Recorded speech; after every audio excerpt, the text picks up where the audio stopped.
السلام عليكم ورحمة الله وبركاته. مساء الخير عليكم جميعا.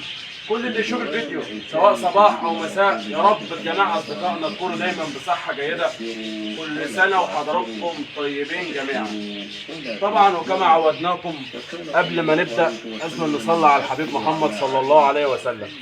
وإذا ما شئت في الدارين تسعد فأكثر من الصلاة على محمد، وإن شئت القبول في الدعوات فتختم بالصلاة على محمد. اللهم صل على محمد وعلى آل محمد صلاة تنحل به العقد وتنفك به الكرب وتتحل به كل مشاكلنا. صلاة وسلاما عليك يا حبيبي رسول الله.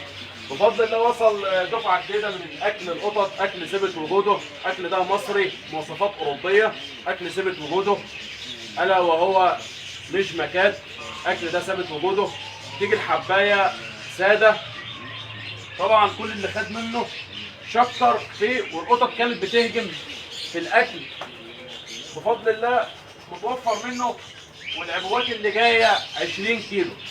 وزن الشكاره 20 كيلو. طبعا غالب الفيتامينات والبروتينات املاح معدنيه مش مكات. وزن الشكاره 20 كيلو. ده طبعا الشكل بتاعه. هنفتح برضو الشكارة ونتفرج عليه من جوه عامل ازاي.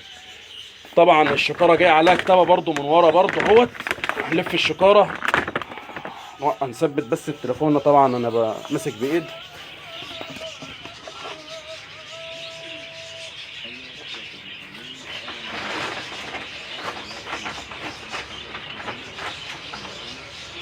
طبعا كل حاجة مكتوبة على الشكارة. طريقة التغذية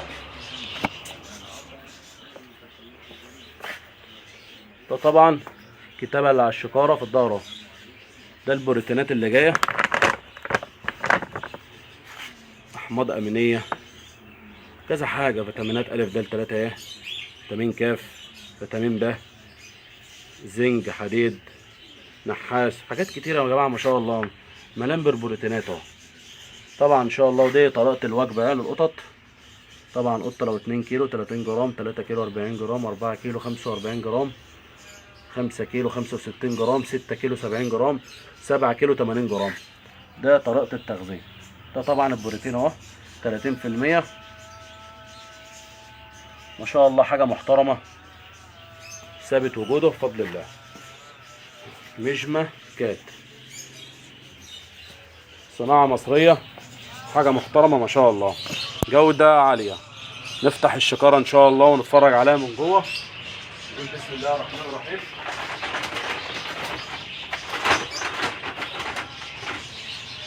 طبعا ان شاء الله احنا هنفتح الشكاره، هنبيع منها تجزئه، اللي عايز نص كيلو اللي عايز كيلو. وبفضل الله ما بنفتحش حاجه على حاجه لما القدام بيخلص. الشكاره ده هنفتح جديده، حاجه بسم الله ما شاء الله جوده عاليه. نقول بسم الله الرحمن الرحيم. النصيحه اللي بنصحها دايما يا جماعه المربيين، دايما حضرتك تركز دايما على الاكل الجديد لصحه وسلامه الحاجه اللي عندك. اكل متجدد دايما باستمرار، بلاش الاكل المركون. ركز دايما على اكل جديد من مصدر موثوق. والاكل دايما لازم تكون محتفظ بيه، تحطه في برطمان وتقفل عليه كويس، عشان طبعا صحه وسلامه الاكل ده ما يبصش ولا يجي فيه اي اتربه ولا اي حاجه. بسم الله.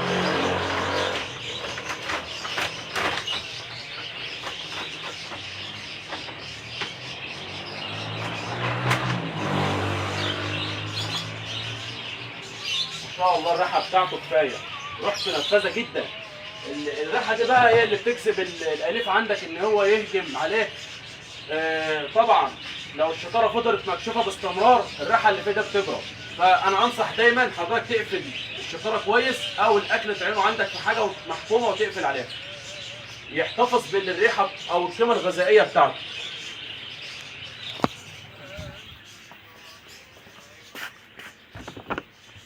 ده الشكل بتاعه.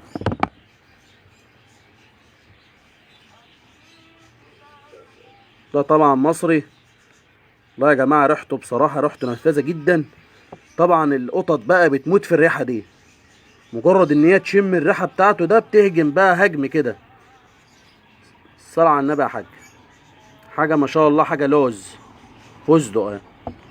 طبعا الشكاره دي جديده مفتوحه زيرو اهي. عايز منها بقى ايه زي ما انت عاوز، نص كيلو، ربع كيلو، زي ما انت عاوز بفضل الله.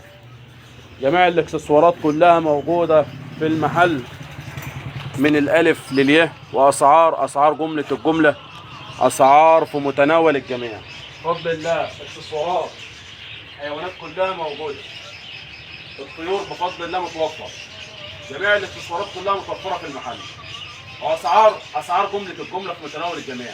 تحياتنا للجميع، ورب الجميع أصدقائنا تكونوا بصحة جيدة. تصل الفيديو على قد كده. السلام عليكم.